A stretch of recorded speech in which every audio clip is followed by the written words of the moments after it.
The segment's evolved, and so has the Hyundai lineup. And the Santa Fe Sport before it, Veracruz, all served us very well. But the market's changed, right? And so many people are buying CUVs now, 60% of the market roughly. And we've adapted as well. And we're going to have 7 SUVs by the end of the year, from our Venue, which isn't even launched yet, all the way up to the Palisade flagship, which we showed today. So we've kept the great brand recognition with Santa Fe, but there's one Santa Fe now, and we think that's the way to do it. So from Palisade to Venue, Santa Fe right there near the top, I think we got it nailed finally. Okay. Now, anybody that's in the know of the car business know there's a lot of under-the-skin commonality between the Hyundai Palisade and the Kia Telluride. Now, what are Hyundai's efforts at personality, at differentiation, and why do you think Hyundai got it right, or maybe a little better than Kia? Well, that's a really good question, and people have been asking what are the similarities, what are the differences between Telluride and Palisade. I don't think there's one that got it right. There's not like one winner. I think they're both winners. I can't speak to the Telluride that well, but I can tell you that our vehicle is positioned probably a little bit more upscale, a little bit more premium. The Kia Telluride is a little bit more outdoorsy and rugged. We've really focused on families. There's a segment of the market that we haven't hit real well. We do well with, older empty nesters and older couples and young single buyers, but we haven't done as well as we think we can in that segment in the middle with families. And with 7 or 8 passenger seating, I think the Palisade's going to get us there. There are differences in the vehicle. I think the biggest one that I like to point to, and it's not just with Telluride, there's only one vehicle in the segment that has, power third row seats. So they fold down at the push of a button. They recline as well. You can also put the second row down when you're outside the vehicle. So there are things that differentiate the two, but I think they're both winners. But we're excited to test the Palisade when it gets into our dealerships in the next few days, actually. A couple of other features that impressed me is the draft-free roof vents for the second and third rows and the safe exit assist. Could you discuss a little bit? Yes, you asked about the kind of the novel, unique roof vents. And what we've done, on an airplane, you get that little nozzle and the cold air just comes down on your head, and it's this real spot. We've opened it up so there's a wider diffusion of the air coming down, so it spreads out more gently. You don't have just all that cold air hitting in the head. It's a little thing, but we think it's kind of, it shows our commitment and the little, items like that we want to have for our customers to make them happy. Safe exit assist we introduced last summer in Santa Fe, and what that does is if a second row passenger is ready to open the door to enter into traffic, whether it's a bicycle, a car, the door won't open. So it's just another way that we're taking care of our customers, not just the driver and the front seat passenger, but the people in the back. And that's really important when you're appealing to families.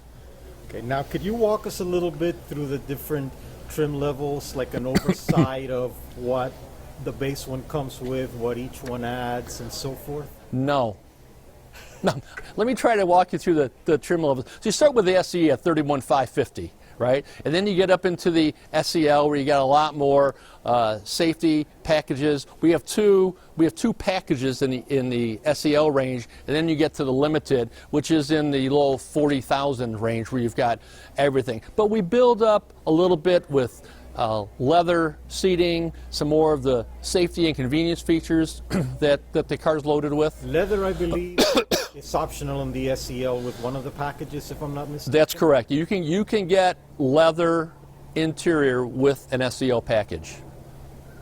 But you also have the option of cloth in a lower equipped SEL. Yeah, and we're trying, packaging is complicated. You want to make it as simple for the customer and for the dealer ordering process as you can. Yet you want to have the alternatives, for customers too. But I think over the years, and we pay close attention to this, and we do a lot of research, we try to put the packages together so we really simplify the buying process. One interesting thing, at least with a lot of the cars, Hyundai takes the lead, and the Kia counterpart will come along a year or two later, Sonata, for example.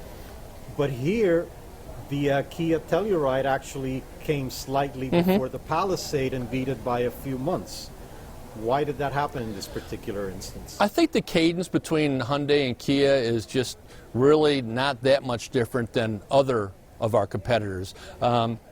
Stinger came out before G70, if you want to look at the Genesis brand. So there's really not a reason for it. It just works. You know how complicated it is with the factory and all that. There's really not a reason for it. Sometimes we're first, sometimes we're second. Speaking of factory, I'm wondering if maybe a factor was the fact that the Kia Telluride is built in Georgia, whereas the Hyundai Palisade is imported from South Korea. Right. But this is such, the size, the configuration, everything, it seems to be such an American-centric vehicle. Yeah. Do you foresee the possibility that at some point, if the Palisade is successful enough, you might see it manufactured at one of the Hyundai plants in Alabama or Georgia? Is that a possibility? It's hard to say where our future products will be built. You know, we have a plant in Alabama now building Elantra Sonata and Santa Fe. It's really running at capacity. There's not room right now for extra products there. But, you know, that's who we are. We bring products over from Korea. It's not even, you know, it's not even an issue for us. How about the Georgia plant? Yeah, we have manufactured Santa Fe's there, as you know, in the past. They're running pretty hot and heavy now, especially with Telluride. So those plants are kind of full right now. We always have the option to, you know, move products that are built in Korea to Montgomery. So it's a chess game. Are the plants like roomy enough, if you will, that you could add capacity to them? No, not right now. We're running really at about capacity, almost up to 400,000 units a year, and that's really you could probably do more. But you gotta focus on quality. The cars rolling out the doors have to be first rate. The industry is just too good now to rush things. So, no, I think we'd have to do something else before we just added more product.